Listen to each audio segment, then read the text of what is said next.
시편 62장에서 65장까지 가겠습니다.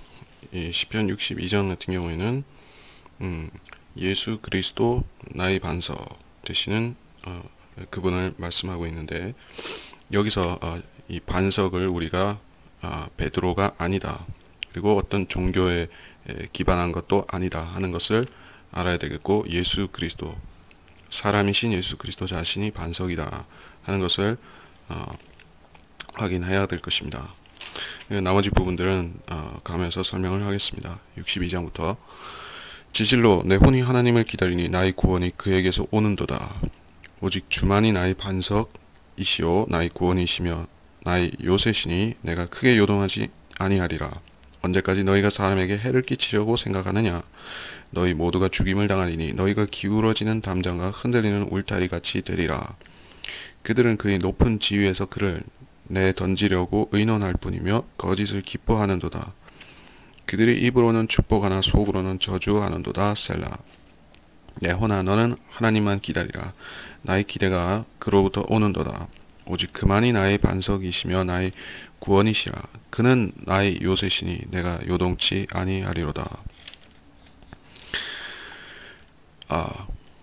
내 혼이 하나님을 기다리며 나의 구원이 그에게서 온다. 자, 자기를 만드신 분, 인간을 만드신 분, 우리 오장육부를 형성시키시고 우리에게 때에 맞춰서 구원을 보내시는 그분을 기다리는 것, 하나님을 기다린다. 이것은 그분에게 의탁하고 우리가 그분을 기다리면 우리가 구원을 받을 뿐만 아니라 보상도, 유업도 받게 되는 것이죠. 우리 구원은 선물이지만은 보상, 유업, 그리고 이것은 우리가 상으로 얻는 것이다. 우리 행위에 대한 우리 믿음과 에 대한 받는 것입니다. 주만이 나의 반석이시다. 또 구원이시고 요새시다. 그분은 환난 날에 요새가 되시는 것이죠. 바위 성읍 베트라에서 요새가 되시는 것이죠. 그리고 이 반석은 예수 그리스도인 반석이다. 예수 그리스도를 예표한 구약의 반석이다 하는 것을 알아야 될 것입니다.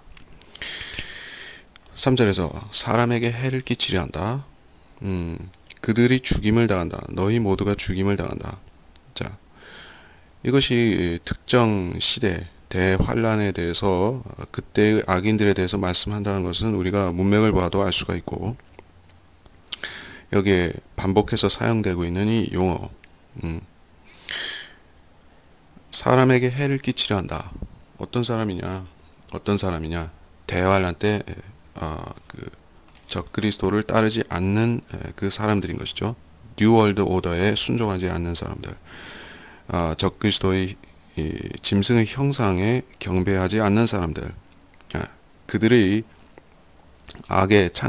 그들의 악행에 찬성하지 않는 모든 사람들을 그들이 박해한다. 해를 끼치려고 그들을 모두 죽이려 하는데 오히려 이 악인들이 먼저 죽임을 당하는 것입니다.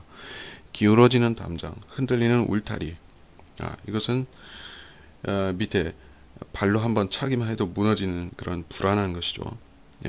그들이 붙잡고 있는 권세, 그들이 주장하고 붙잡고 또 추종하는 권세인 적그리스도는 그러한 믿을 수 없는 존재. 주님께서 오셔서 한번 치시면은 그 형상의 발을 쳐버리면은 무너지고, 그 무너진 것은 흩어져 버리고 주님께서 돌 왕국이 되셔서 반석이신 주님께서 왕국을 수립하시는 것이죠. 4절에서 이 특별한 어떤 사람이 높은 지위에서 그를 내던진다 하는 말이 나왔습니다. 그들이 그를 높은 지위에서 내던진다. 이게 누구냐? 이게 역사적으로는 다윗한테 적용이 될 수가 있죠. 다윗을 박해하고 그를 죽이려 하고 그의 위엄과 권세와 영광을 탈취하려고 하는 자들이 있었던 것이죠. 그러한 음모를 말하지만은 여기서는 이중적인 의미를 갖고 있다. 대환란 때 이스라엘을 인도하는 모세와 엘리야가 있습니다. 그리고 사실 더 많은 선지자가 나타날 것으로 추정이 되지만 이러한 이스라엘을 지도하는 사람, 인도하는 사람, 환란 때 이스라엘을 영적으로 또 실제적으로 인도하는 사람들을 사람 혹은 사람들인데 이것이 예레미야 애가 4장 20절에 나왔고 계시록에도 나오죠. 계시록에도 그 여인 이스라엘을 상징하는 그 여인이 낳은 사내 아이 예수 그리스도를 1차적으로 말하지만은 거기서는 이중적으로 대환란 때의 기름 부음 받은 지도자도 말하는 것이다. 기름 부음을 받았다는 것은 그가 왕이거나 제사장이거나 선지자 그 중에 하나에 해당한다는 말인 것입니다. 그런 사람을 음모를 꾸며서 그를 내던지고 그를 죽이려 한다. 그를 파멸시키려 한다. 이것은 그 7년 동안의 언약을 맺고 이스라엘의 화평을 보장했으면서 그 중간에 언약을 파괴하고 이스라엘을 공격하는 자 그리고 곤경에 빠뜨리는 그 상황을 말씀하는 것이다 할 수가 있습니다. 5절에서 이제 5절에서 기다리라 하나님만 기다리라 이 기대가 그로부터 온다. 기다려야 되는 것이죠. 환란 때는 7년, 길게는 7년, 그리고 가장 극심한 대환란은 최소 3년 반, 거기서 약간의 단축이 될 것입니다. 그 기간 동안 기다리면서 성도들에게 베푸시는 구원, 두 가지 모습으로 나타나는 구원이죠. 환란 후 휴거를 통해서 그들을 악인의 그 사자 입으로부터 그들을 건져내시는 구원이 있고 또 환란 끝에 오셔서 이스라엘의 남은 자들을 지키시는 구원이 있고 자, 이 기다림을 통해서 그 끝을 보아야만 되는 것입니다. 그래서 기다리라 6절에서 그만이 나의 반석이시고 하나님께서 반석이시고 예수 그리스도께서 반석이시다. 나의 구원이시고 요새시다. 같은 말이 나왔죠. 그리고 7절에서부터 나의 구원과 나의 영광이 하나님께 있도다. 어느 때나 그를 신뢰하라. 너희 백성들아 너희 마음을 그분 앞에 쏟아놓으라. 하나님은 우리를 위한 피난처시로다. 셀라. 진실로 낮은 자들도 헛것이요 높은 자들도 거짓이니 그들을 저울에 달면 모두 합쳐도 헛것보다 가볍도다. 압제를 신뢰하지 말고 탈취로 인하여 허망하여지지 말라. 재물이 늘어나도 거기에 마음을 두지 말라. 하나님께서 한 번 말씀하셨고 내가 이것을 두 번 들었나니 이는 능력이 하나님께 속하였다는 것이라. 오 주여 자비도 주께 속하였으니 이는 주께서 각자에게 그가 행한 대로 갚으심이니이다. 이 8절에서 7절은 넘어가고 8절에서 마음을 그분 앞에 쏟아 놓으라. 사람의 마음은 물과 같은 속성이 있다. 불안정하죠.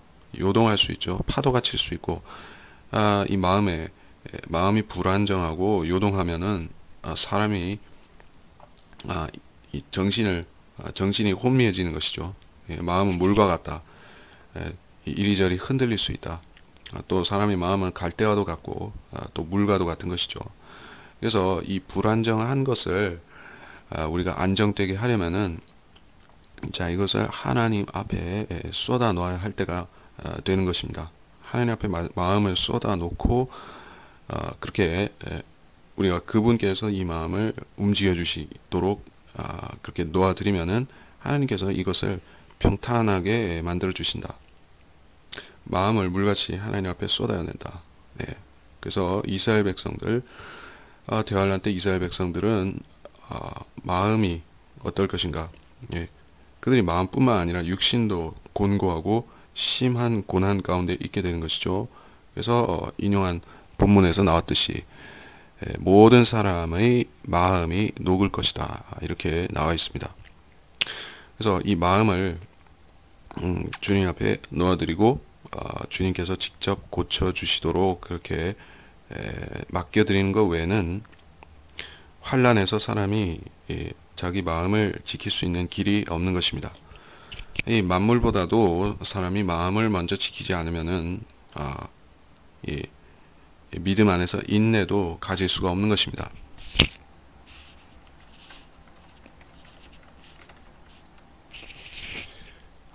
잠언을 잠깐 인용하자면은 4장 24절에 4장 23절 잠언 4장 23절에 열심을 다하여 내 마음을 지키라. 이는 삶의 문제들이 거기서 나옴이라. 이렇게 말씀하고 있습니다. 우리가 마음을 지킨다면은 대부분 지키는 것이죠. 육신을 지키기 이전에 마음을 지키면은 우리 마음이 향하는 곳이 우리 육신이 가는 곳이죠. 그렇기 때문에 환난으로부터 삶의 문제로부터 우리 자신을 지킬 수가 있는 것입니다. 하나님께 마음을 맡겨드린다. 지질로 낮은 자들도 헛것이다. 높은 자들도 거짓이다. 자, 이것은 대환란 때에 적용되는 말이죠. 낮은 자들, 높은 자들. 왜 거짓이고 헛것이냐? 그 자들이 사탄을 숭배하기 때문에 헛것이 되는 것이죠. 그리고 여기서 높은 자들이라는 말에 high degree라는 이 말은 학위라는 말로도 쓰이는 것이죠. 학위를 높은 학위, 고등학문, 높은 학위를 가졌다. 대학 교수 정도 된다. 박사 학위를 여러 개 가졌다. 뭐 이런 식으로 적용될 수가 있는 말이죠. 그래서 배움이 많다 하는 것은 구원에 있어서는 전혀 해당 사항이 없는 것입니다. 주님께서는 무식한 갈릴리 어부인 베드로, 요한, 안드레 이런 무식한 갈릴리 사람들을 들어 쓰셨는데 그들은 하나님 말씀을 위탁받아서 증거하고 또 성경을 기록한 그들의 모습을 우리가 보게 되면은 전혀 무식한 사람들이라고 볼 수가 없는 것입니다. 근데 높은 학위를 가졌다고 하는 것은 사람에게 하나의 올무요, 그게 하나님 말씀을 깨닫지 못하게 하는 방해가 되는 것입니다. 그 사람들은 그것이 하나의 자부심이요, 또 그것으로 인해서 자기 밥을 먹고 살기 때문에, 그죠?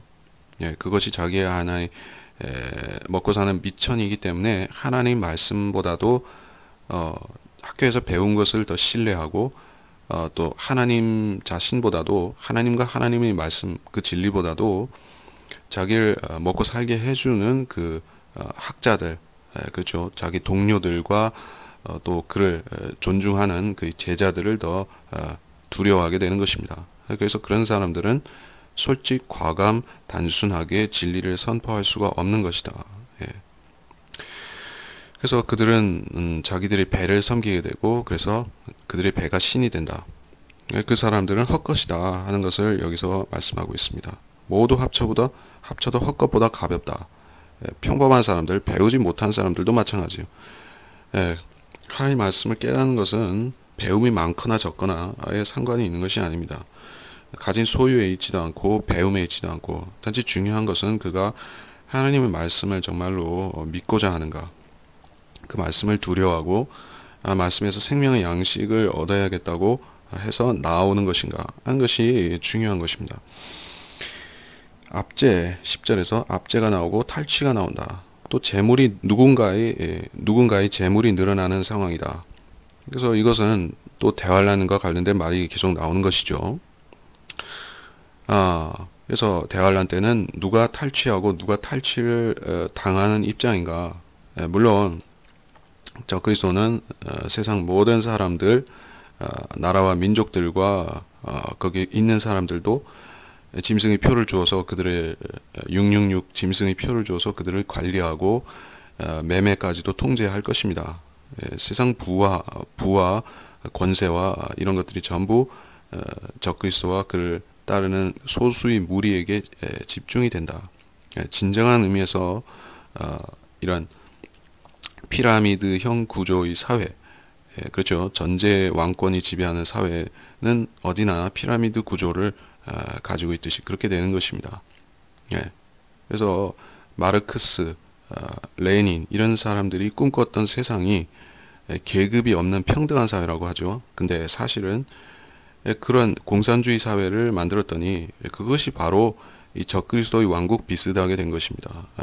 그래서 소수의 엘리트들, 특권층, 그렇죠. 거기서는 공산 당원들이죠. 당원들이 이 계급의 정상에 있고 그들이 극소수, 그 밑에는 군대가 있고 이런 식으로 쭉쭉 내려가면서 맨 밑에는 모든 어, 국민들이 다 피라미드 밑바닥에 있는 것입니다.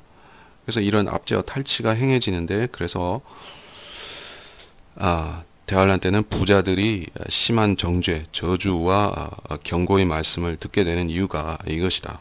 그들은 압제하고 탈취하는 무리에 속했기 때문에 하나님께서 심판하시도록 정해놓으신 것입니다. 11절에 한 번 말씀하시고 두 번 들었다.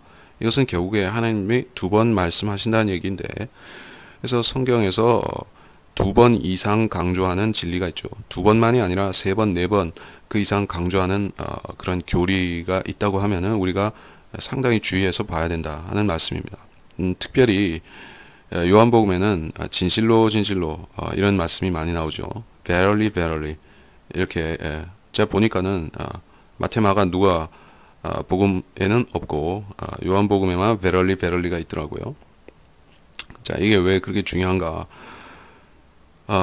이게 두 번 말씀하셨잖아요. 두 번 말씀하셨으니 이 말씀은 능력이 하나님으로부터 나온 능력의 말씀이다 하는 것을 강조한 것이죠. 주님이 진실로 진실로라는 것은 주님께서 이것은 하나님께서 나를 통해서 너에게 주시는 그 얘기니까 주의해서 들으라 하는 뜻으로 말씀하셨다. 뭐 그렇게 이해할 수가 있는 것입니다. 12절에서 자비도 주께 속하였으니 각자에게 그가 행한 대로 갚으실 것이다. 자비가 하나님의 것인데 여기서는 무한한 자비, 또 주님께서 모든 죄인에게 한량없이 예수 그리스도를 믿기만 하면, 십자가에 나와서 그분의 죽으심과 대속하심을 믿기만 하면 무조건적인 용서와 자비를 주신다 하는 그런 자비가 아니라 각자에게 그가 행한 대로 갚아주시는 자비를 말하고 있어요. 그렇죠. 대환란 때 구원을 어떻게 받는가? 그가 행한 대로 갚아주신다. 율법하에서는 행위가 그러했었고 행한 대로 갚아주신 대로 구원을 받았고, 대환란 때도 예수의 믿음도 있지만 그때도 행한 대로 사람들에게 갚아주신다 하는 기본 원칙인 것입니다. 구원이 그렇다는 얘기죠. 구원을 행한 대로 갚아주시는 차원에서 받게 된다. 율법이 적용되고 있는 것입니다. 그러니까 우리 시대의 구원과 다르다 하는 것을 이해하고 넘어가면 됩니다.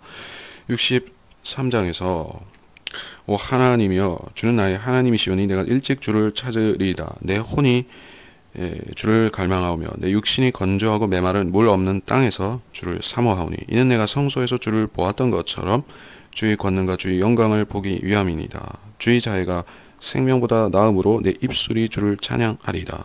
그러므로 내가 살아있는 동안 주를 송축하며 주의 이름으로 내 손을 들어 올리리이다. 내 혼이 골수와 기름진 것으로 배부르며 내 입이 즐거운 입술로 주를 찬양하기를 내가 내 침상 위에서 주를 기억할 때와 밤 경비 중에 주를 묵상할 때 하리이다. 1절은 일찍 찾으리이다. 다윗이 그의 생애에서 일찍 주를 만났고 찾았다. 그리고 그가 항상 모든 일을 만사를 제쳐두고 항상 주님을 먼저 찾았다 하는 말로 적용할 수 있겠지만 우리한테 적용할지라도 같은 것이죠. 우리가 새벽 기도를 하나님 앞에 드려야 된다 하는 그 얘기를 하는 것은 아닙니다. 새벽 기도가 필요한 사람이 있는 반면 밤에 기도를 더 많이 하는 사람도 있는 것이죠. 낮에 할 수도 있죠.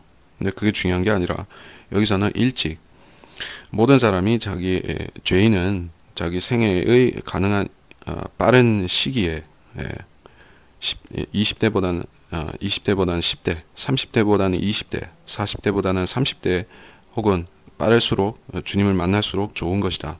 왜 그런가? 인생에 주님을 만나는 시기, 구원을 받는 시기가 늦어지면 늦어질수록 세상 이 교육과 문화와 또 종교와 여러 가지가 있는 것이죠. 마귀가 인생들을 미혹하고 파멸시키고 죄를 짓게 만들기 위해서 놓아둔 그런 덫이, 그런 함정과 올무와 그러한 미끼가 세상에 널려 있는 것입니다. 그래서 대부분의 사람들은 20대, 30대가 되기 전에 구원받지 못했으면은 마귀처럼 살게 되는 것입니다. 그렇게 살게 되고 그렇게 해서 자기 구원이 필요한 존재라는 걸 또 아는 것이에요. 죄를 짓게 되면은 그 반작용으로 저희가 죄인임을 더 깊이 깨닫게 되고, 그래서 구원을 받아야겠다는 절실한 생각이 들어서 교회를 찾게 되고, 교회에 등록하게 되고, 교인이 되고, 심지어 직분도 가지게 되고, 그렇게 되면은 문제를 해결하려고 애를 쓰는 형국인데 구원을 받지 않았기 때문에, 오늘날의 교회들이 복음을 제대로 안 전하기 때문에, 그래서 교회에 가서 더욱 절망적인 상황에 살게 되는 것입니다. 교회까지 왔는데 구원을 못 받았다면 상황이 무척 심각해지는 것이죠. 일찍 주님을 만나야 된다. 지금 같은 시기에는 더욱더 일찍 주님을 만나지 않으면 이 세상에서 정말로 잃어버린 자로 살다가 끝날 가능성이 높은 것이다 는 얘기입니다. 2절에서 성소에서 주를 보았다. 성소에서 주를 보았다. 주의 권능과 영광을 보기 원한다. 이렇게 말하고 있습니다. 성소라는 것은 이때 성막이 있었죠. 성전은 아직 없었습니다. 다윗 때. 그런데 다윗이 성소에서 주를 보았는가? 그는 보았습니다. 성소에는 이스라엘의 왕이 들어갈 수가 있었습니다. 열왕기하 19장 14절에 보면 들어갔고, 그런데 우시야 왕은 분향하다가 문둥병에 걸렸죠. 다윗이 분향했다는 얘기는 없죠. 다윗은 들어가서 거기서 기도하고 경배하고, 또 히스키야 같은 경우는 주의 전에 올라가서 또 주님 앞에 간구하고 그렇게 했던 것이죠. 그것은 할 수 있었다. 3절에서 주의 자애가 생명보다 낫다. 생명보다 나은 이유, 사람의 생명, 유한한 생명, 죽을 수 있는 것, 손상될 수 있는 그 육신적 생명보다는 주님의 자애가 낫다. 러빙 카인드니스죠. 사랑하시고 이게 사람을 사랑하실 뿐 아니라 그에게 연민을 가지시고 그를 부드럽고 상냥하게 대하신다. 주의 자애가 생명보다 낫다. 주의 자애는 생명을 연장해 주기도 하고 심지어 또 영원한 생명까지도 주는 것이죠. 그리고 이 생애에서도 주님의 자애가 있어야지 우리의 삶이 윤택해질 수가 있다 하는 것입니다. 4절에 살아있는 동안 주를 송축한다. 주의 이름으로 내 손을 들어 올리리다. 특별한 해석이 필요한 것은 없죠. 살아있는 동안이라고 했습니다. 살아있는 동안.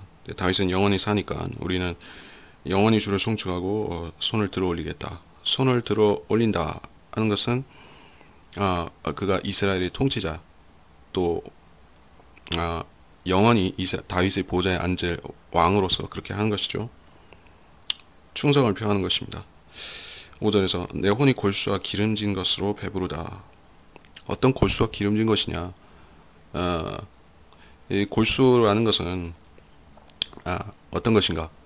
하나님 말씀이 누군가의 관절과 골수를 찔러 가를 때 마음의 생각과 의도들도 판별이 된다 하는 얘기가 나옵니다. 이건 단지 영적인 적용을 통해서 이 말씀이 우리 혼과 영을 찌른다 하는 그 정도로 끝나는 얘기는 아닌 것이라고 보는 것입니다. 히브리서 4장 12절 말씀이죠. 이 말씀은 아주 중요한 말씀입니다. 하느님 말씀의 절대 권위, 능력에 대해서도 증거하는 말씀이고, 여기에 또 관절과 골수라는 말이 나오기 때문에 이것은 분명히 사탄과 관련이 되는 얘기입니다. 자, 하나님 말씀이 특별히 우리 관절하고 골수하고 관련될 일이 있는 것인가? 물론 관련이 될 수 있습니다.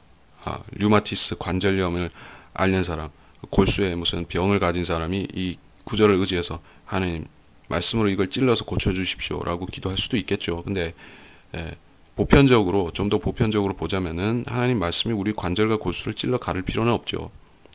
자, 우리 관절을 찔러 가르면 어떻게 돼요?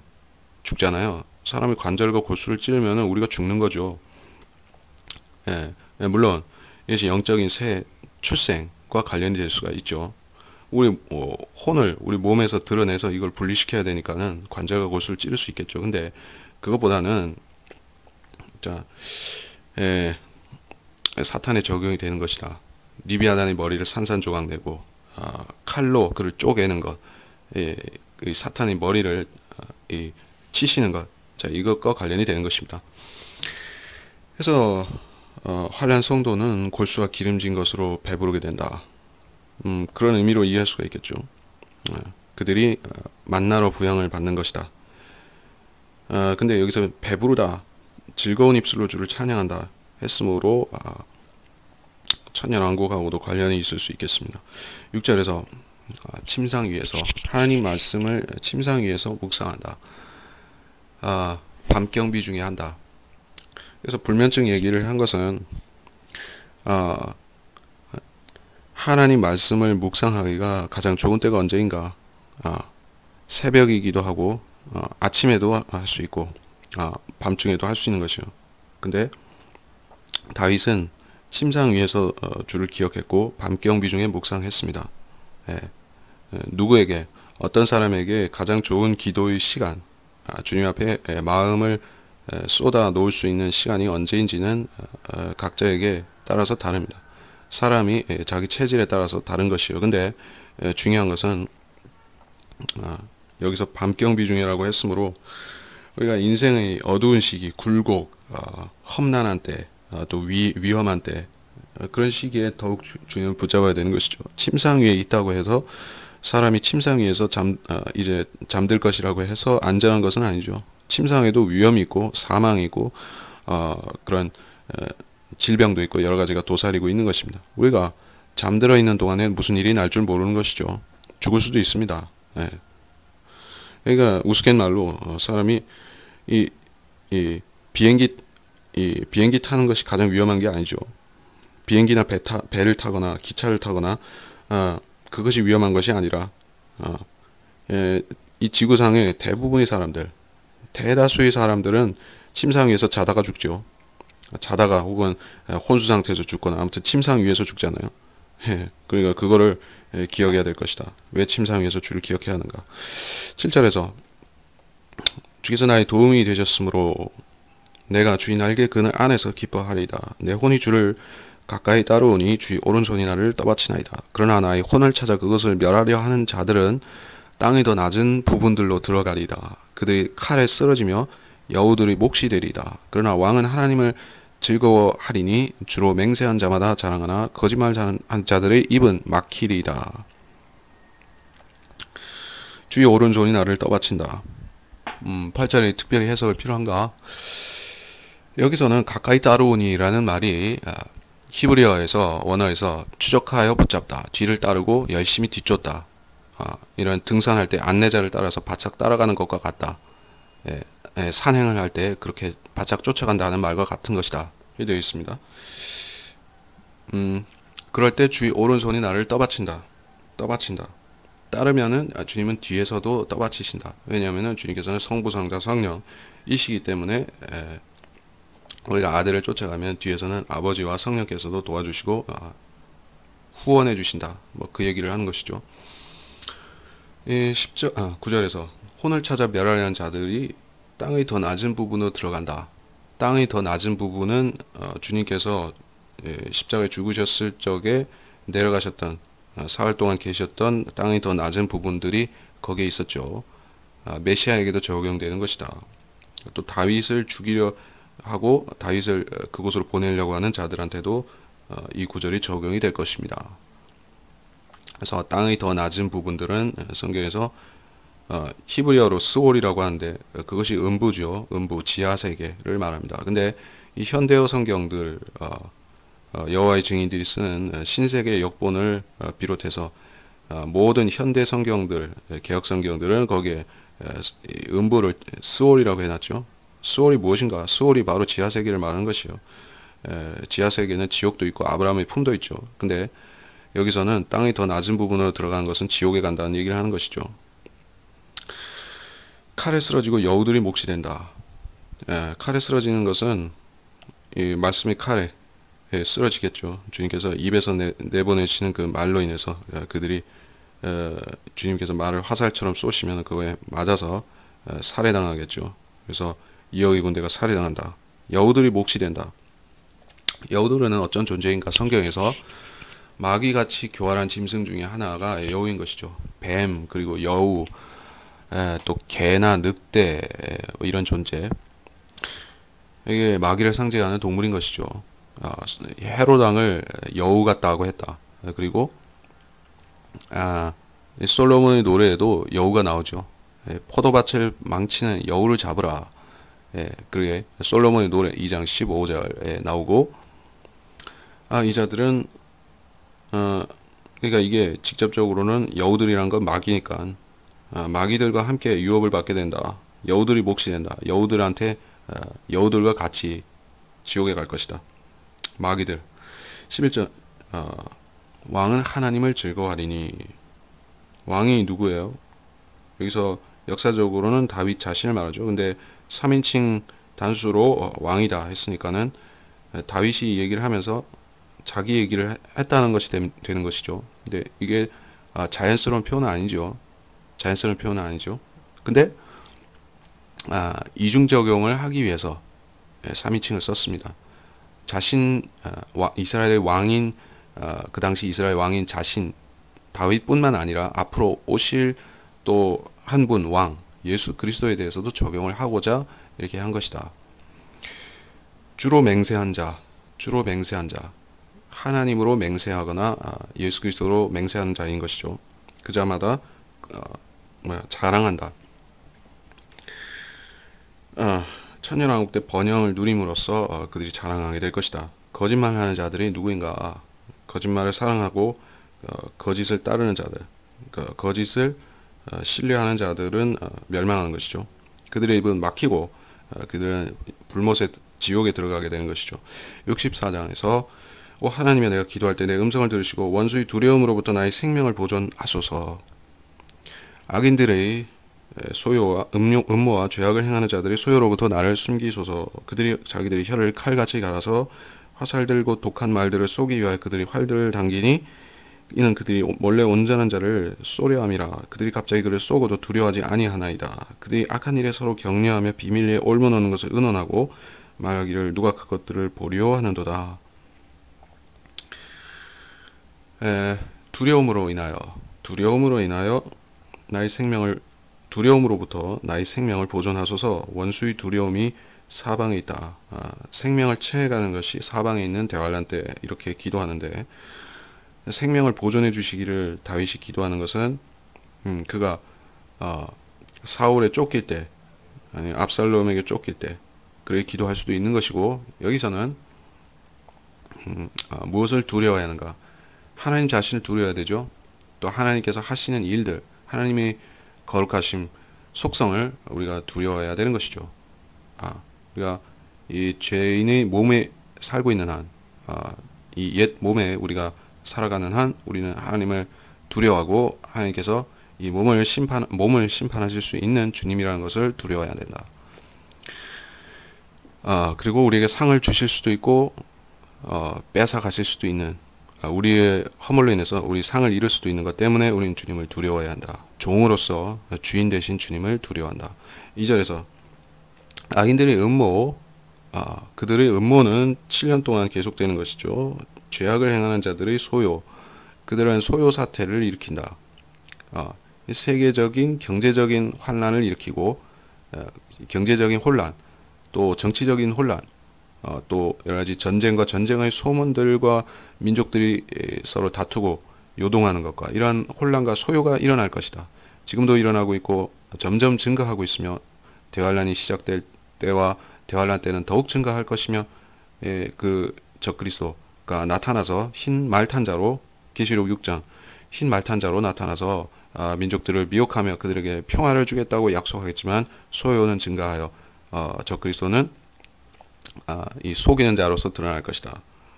그래서 이 소요 사태를, 소요로부터 이스라엘을 지키소서, 나를 숨기소서, 이스라엘 남은 자를 숨기소서 하는 말이고, 3절에서 혀를 칼같이 간다. 독한 말들이 마치 칼과 같은데, 그 악한 말, 독한 말을 발설한 혀는 칼같이 가는 것이다. 그렇죠?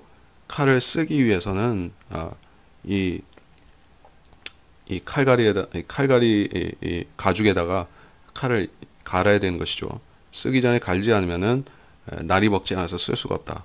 그래서 악인들은 악을 행하기 위해서 혀를 부지런히 예, 연습하고 단련한다.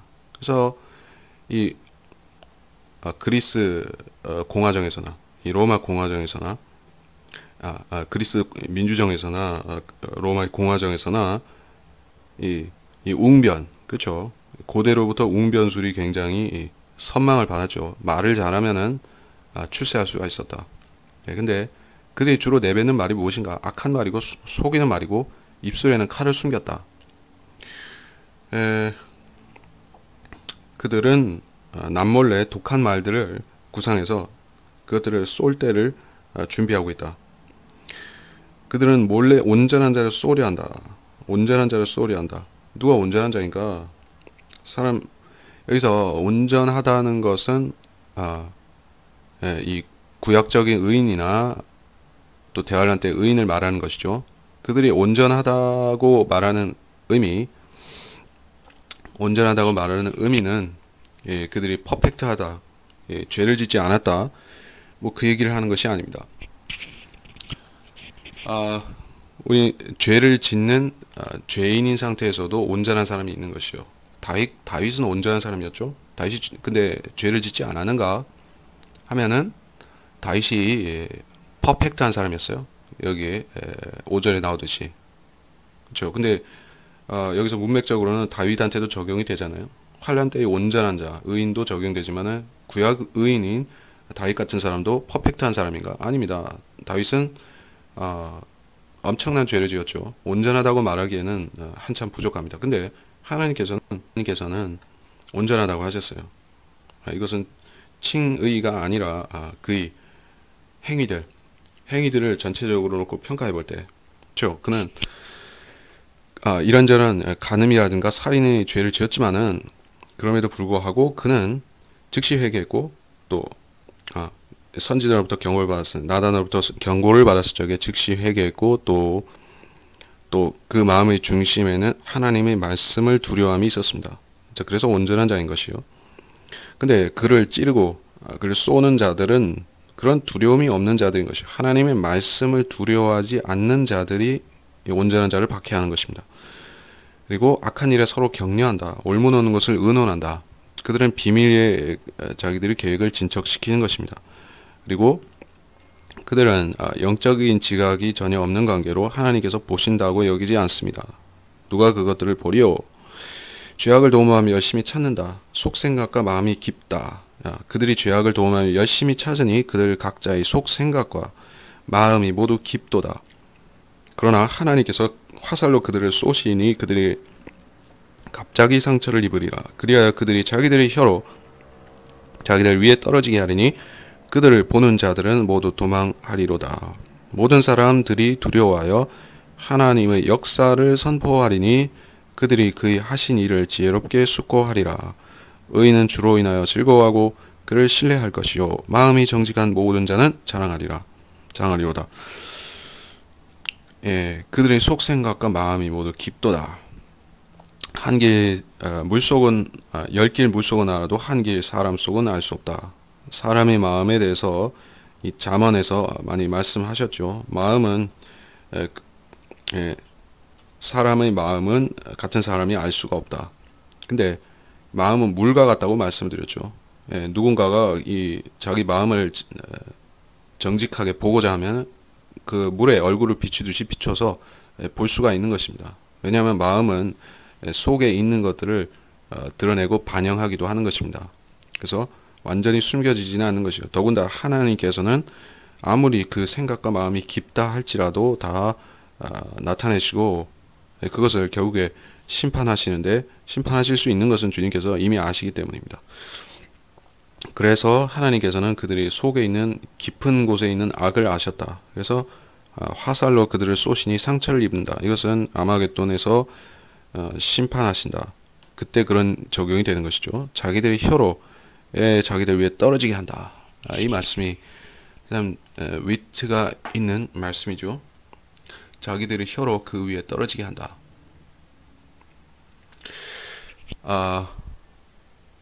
여기 주석에서는 혀로 그 위에 떨어지게 한다. 이 말씀이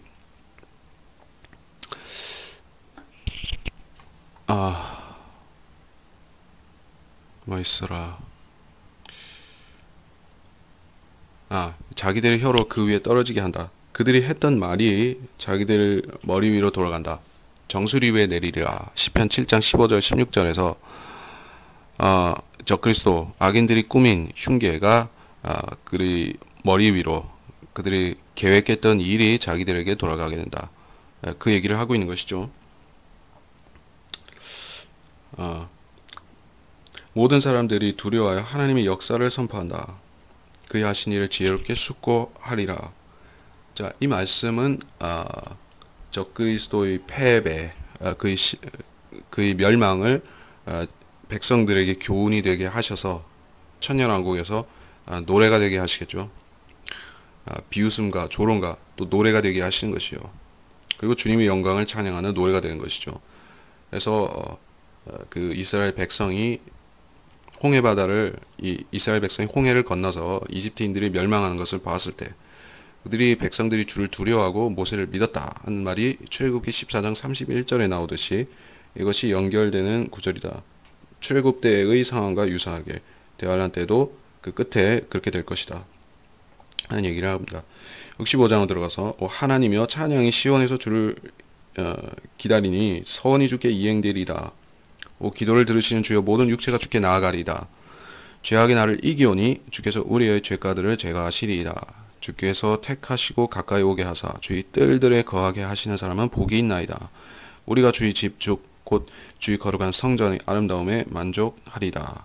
우리 구원의 하나님이여 주께서 의 안에 있는 두려운 일들로 우리에게 응답하시니 주는 땅의 모든 끝과 먼 바다에 있는 자들이 신뢰시며 그 힘으로 산들을 확고히 세우시고 권능으로 띠를 두르시며 바다들의 노호와 파도의 함성과 백성의 소동을 잠잠케 하시나이다.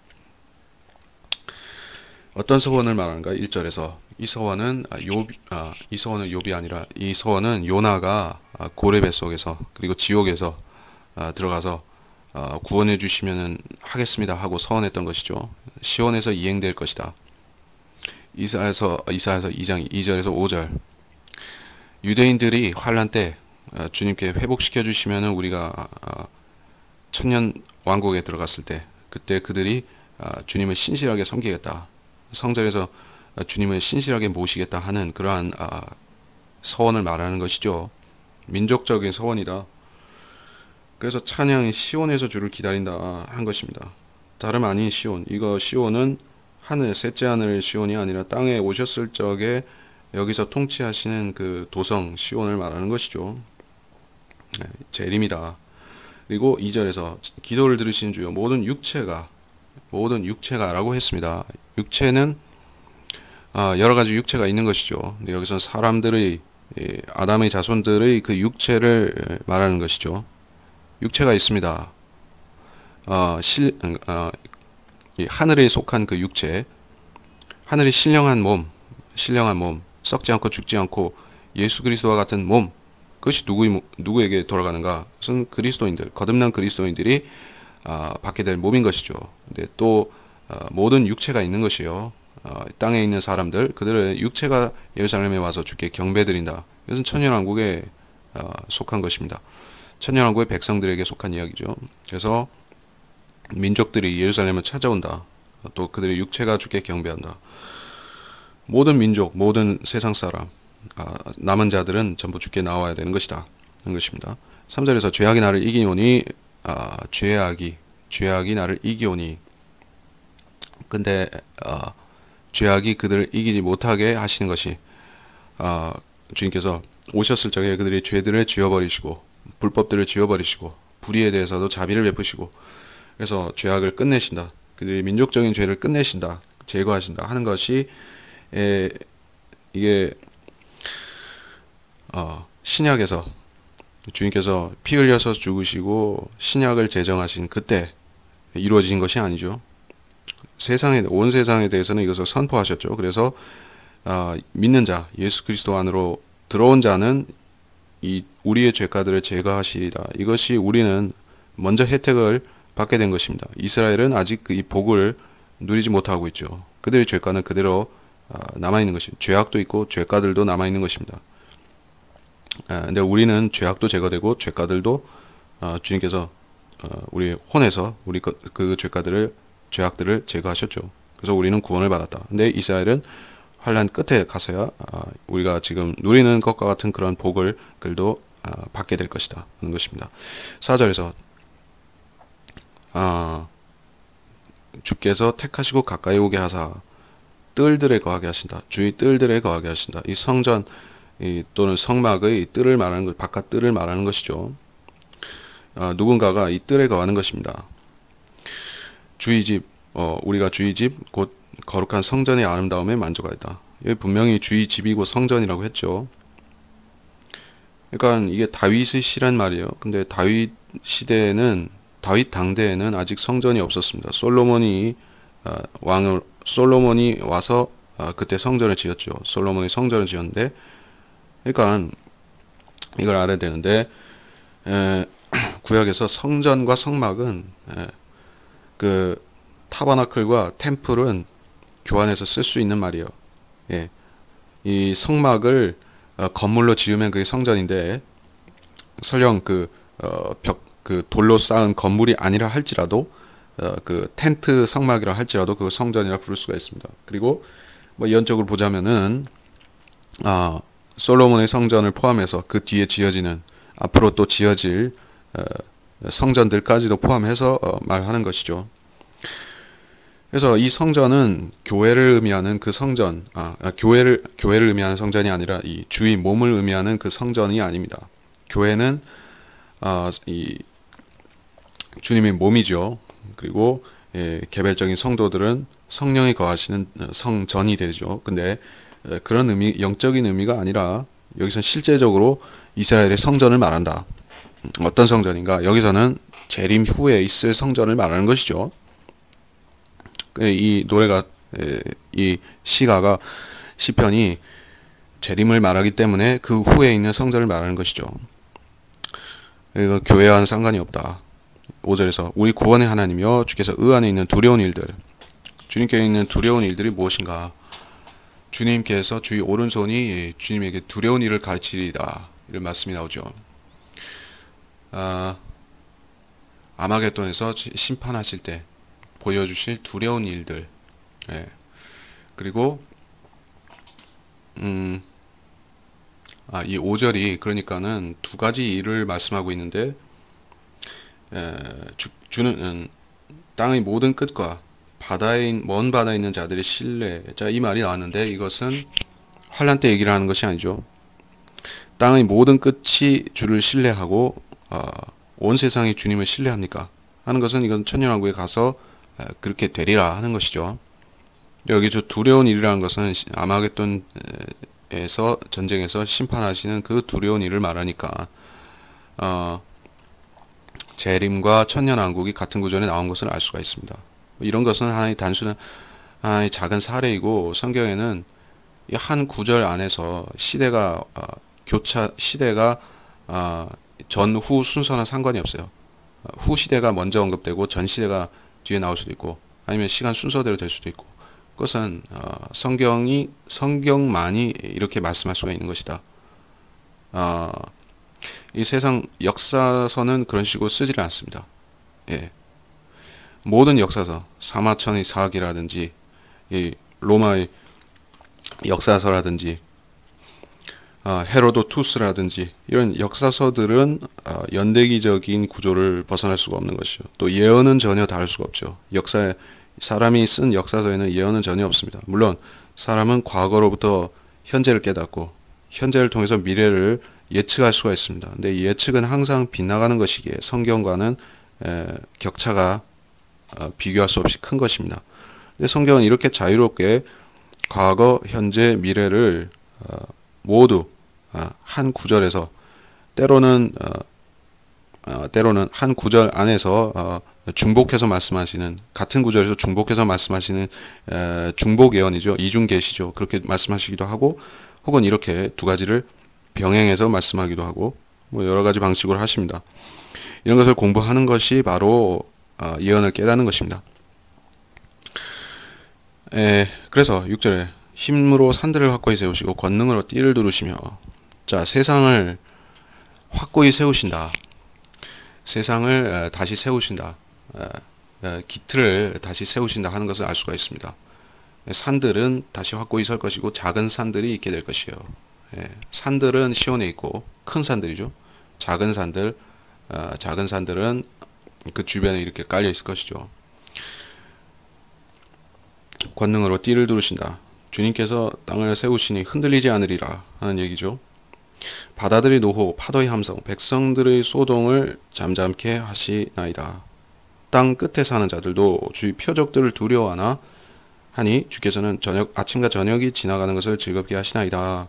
주께서 땅에 찾아오셔서 물을 대시니 주께서 물이 가득한 하나님의 강으로 땅을 크게 풍요케 하시나이다.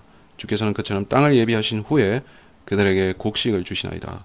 주께서 바디랑의 물을 풍성하게 주시어 고랑을 고르게 하시며 소나기로 땅을 부드럽게 하시고 거기서 싹이 나도록 복 주시나이다. 주께서 그 해를 주의 선하심으로 관씌우시니 주의 길이 기름을 떨어뜨리며 강야의 초장에도 떨어뜨리니 작은 산들이 사면에서 기뻐하나이다.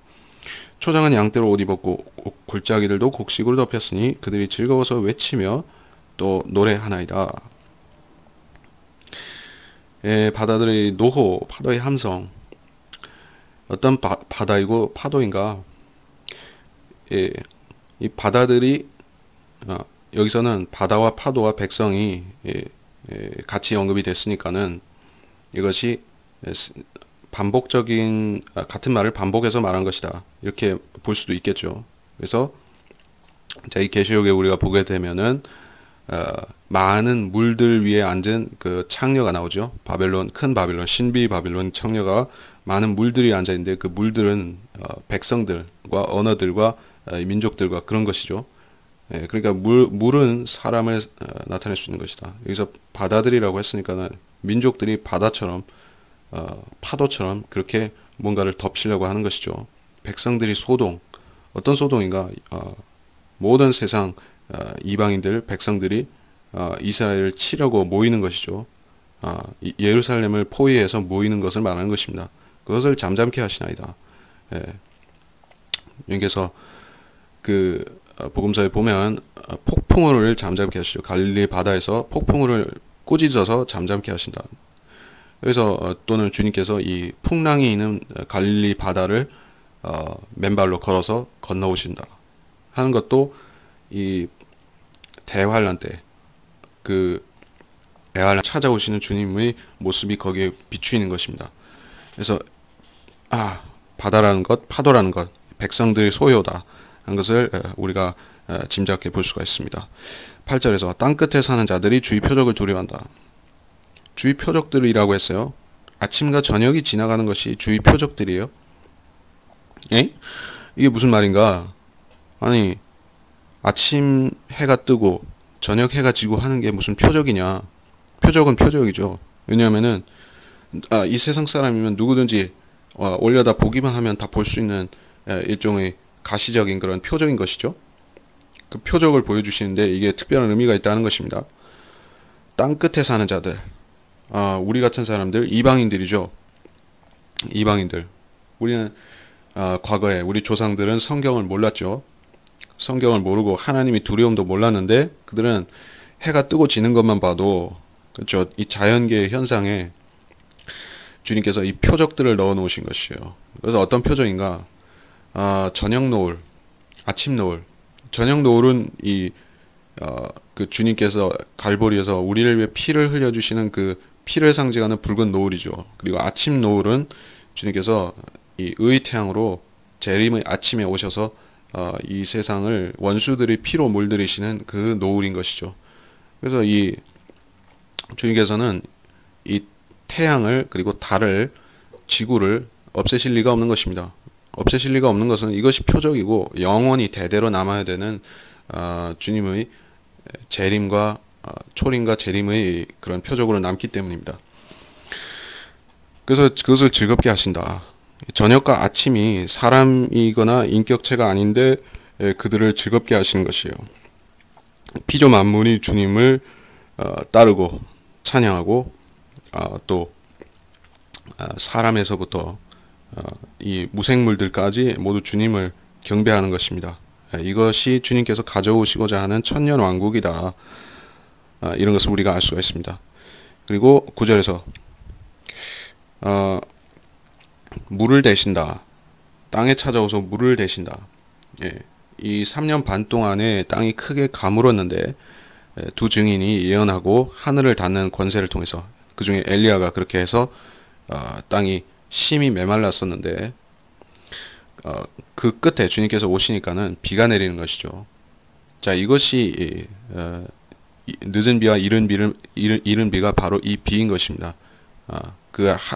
첫째 달에 늦은 비와 이른 비가 한꺼번에 내리죠. 그러니까 이게 오순절 성령 운동에서 얘기하듯이 이른 비가 오순절 성령 강림이요, 늦은 비가 마지막 대부흥이요. 그들이 말하는 그런 마지막 때 자기들이 부흥하는 것을 말하는 것이라는 게 아닙니다. 늦은 비와 이른 비는 실제 비고, 그러면서 가뭄이 엄청난 그 비가 내리지 않았다 3년 반 동안의 가뭄이 일시에 해소되고 이 땅이 그야말로 낙원으로 회복이 되는 것입니다. 하나님이 강으로 땅을 풍요케 하시나이다. 그래서 이 시온에서 성전으로부터 생명수의 시내가 흘러나와서 이 사해바다로 흘러 들어가니까 에스겔서에 사해바다로 들어가니까 그 죽은 바다가 살아나고 이 물고기들로 넘치게 되는 것이죠. 땅을 크게 풍요케 하시나이다. 예, 땅의 풍요함은 시온으로부터 나오는 것이다. 그리고 땅을 예비하신 후에 그들에게 곡식을 주시나이다. 예, 천년왕국 때 모든 세상의 남은 민족들로부터 이스라엘까지 전부 이 땅을 일구어서 거기서 나는 것으로 먹고 살 것입니다. 예, 땅만 가지고 먹고 살 수가 있는 것이요. 지금 우리 시대의 사람들은 모두 땅을 일구는 데서 출발해서 땅을 잊어가고 있는 것이죠. 예, 땅을 사랑하지도 않고 땅을 잊어버린 것이죠. 땅은 단지 좀 더 돈을 붙여서 팔 수 있는가, 가치를 많이 받을 수 있는가, 프리미엄을 받고 팔 수 있는가, 여기 아파트를 지을까, 공장을 지을까, 뭘 할까 하는 그러한 매매의 대상으로서만 있지만은 천년왕국 때는 진짜로 이 땅 본연의 가치, 그렇죠. 본연의 가치는 여기서 곡식을 내고 여기서 곡식을 내서 사람들을 그 땅에 사는 사람들을 부양하는 것이죠. 그래서 주님께서 땅을 주시고 축복하신 것이에요. 천년왕국에서는 땅이 회복된다. 그래서 6천년 동안에 걸쳐서 특별히 대환란 때에 망가진 이 땅을 이 악인들이 망쳐놓은 땅을 주님께서 회복시키고 고쳐주신다 하는 것을 알 수가 있습니다. 바디랑에 물을 풍성해 주시고 고랑을 고르게 하신다. 소나기로 땅을 부드럽게 하시고 싹이 나도록 복 주시나이다. 주님께서 천년왕국 때 땅을 어찌나 축복하시는지, 풍성하게 하시는지, 여기 2모작을 넘어서 3모작, 그래서 이 아모스서 9장 13절에 보면 밭 가는 자가 추수꾼을 앞서며 포도를 밟는 자가 씨 뿌리는 자를 앞서리라, 이런 말이 나옵니다. 그러니까 추수하기도 전에 또 씨를 뿌리는 것이요. 지금은 이런 식으로 땅을 혹사시키면은 금방 지력이 고갈되어 버리죠. 근데 주님께서 오시면은 이 땅이 엄청나게 좋아지기에 거기서 이렇게 농사를 겹쳐 지을 수가 있는 것입니다. 좋은 농작물은 하나님이 선하심을 나타내는 것이라는 말이고, 11절에서 주의 선하심으로 관 씌우신 해라, 이게 나왔습니다. 관을 쓰는 시기가 언제인가? 그것은 주님이 재림을 기념하는 장막절이다 하는 것입니다. 장막절에 주님께서 재림을 하실 것이고, 또 장막절 기간 중에 재림을 하실 것이고, 그것이 재림을 기념하는 절기로서 천년왕국에서 계속해서 지켜지고 민족들까지도 기념하는 절기다. 그리고 주의 귀에 기름을 떨어뜨린다. 이것은 비유적인 표현인 것을 알고 있죠. 기름진 것, 영양진 것, 주님께서 땅을 밟으시면 주님께서 팔레스타인 땅으로 오셔서 땅을 밟고 다니시면 거기가 바로 복된 땅이 되는 것이죠. 축복받은 땅이 되어서 거기서 많은 농작물들이 자라게 되는 것입니다. 예, 주님은 땅을 고치러 오신 것을 우리가 알아야 되겠죠. 알아야 될 것입니다. 그래서 주님께서 땅을 심판하시고 멸망시키시고 뭐 그렇게 하려고 오시는 것이 아닙니다. 주님께서는 악인들을 심판하시고 땅을 훼손한 자들을 땅을 망쳐놓은 악인들, 적그리스도와 악인들을 죽이러 오시는 것이지 땅을 없애러 오시는 것이 아니에요. 땅을 황폐하게 두시려고 하는 게 아닙니다. 요새 또 이 많은 온라인에서 글들이 올라오는 것들 중에 보면 이 천년왕국에 대해서 해괴한 거짓말들 많이 하죠. 근데 그 중에 하나가 이 제독교회에서 많이 가르치는 것 같은데 주님께서 오셔서 주님께서 천년 통치를 하시는 것은 맞는데 그것을 하늘에서 하시고 이 땅은 지옥으로 만드신다. 그래서 이 땅이 지옥이 된다. 그리고 뭐 그런 식으로 가르쳐서 엉터리죠. 근데 주님께서는 땅을 회복시키러 오셨다. 이렇게 천년왕국에 대해서 분명히 제시가 되는데 그걸 믿지 않는다는 것은 그 자들이 마귀의 영으로 얘기를 하는 것이죠. 광야의 초장에도 떨어뜨린다. 광야에도 초장이 있을 수 있다 하는 것을 우리가 알 수 있습니다. 그리고 작은 산들이 사면에서 기뻐한다. 이스라엘 주변에 있는 작은 산들 사면에서 기뻐한다는 것이죠. 그래서 산들이 기뻐하고 즐거워서 초장들이 외치고 골짜기들이 노래하고 하는 것이요. 이것은 뭐 동화 속에서 나오는 얘기가 아니라 천년왕국에서 실제로 일어나는 일이다. 그리고 양떼와 곡식이 땅을 뒤덮어서 땅이 보이지 않을 정도로 풍성하다. 이렇게 얘기를 하고 있습니다. 그러니까 이 65장은 분명히 천년왕국이 실제로 이 땅에 있을 것이다. 그리고 땅이 축복받는데 어떻게 구체적으로 어떤 모양, 어떤 그림으로 보여진다 하는 것까지 묘사가 되었습니다. 그래서 이보다 천년왕국에 대해서 분명하게 보여주는 그림은 없을 것입니다. 이것을 알아야겠습니다. 그래서 62장부터 65장까지 갔습니다. 그래서 이 시편을 이제 겨우 65장까지 마쳤는데 이제 100장 이후까지 가려면 한참 많이 남았죠. 근데 이렇게 이 시편은 주된 주제가 재림과 천년왕국인 것을 알 수가 있습니다. 그리고 교리적으로는 교회 시대가 아닌 대환란이라는 것을 알 수가 있고 또 이게 우리가 시편을 공부하다 보면은 예언서 전체적으로 선지서들 전체적으로 가르치는 교리를 여기서 만나는 것입니다. 그렇게 해서 우리가 시편을 공부함으로써 재림에 대한 소망을 더 확고히 세우는 것입니다. 그래서 이번 시간을 마치겠습니다. 하나님 아버지, 이번 시간을 통해서 많은 주님께서 인상적인 구절들, 우리에게 영적으로 교훈과 위안이 되실 수 있는 말씀도 주셨고 또 대환란에 대한 말씀과 천년왕국도 알려주셨습니다.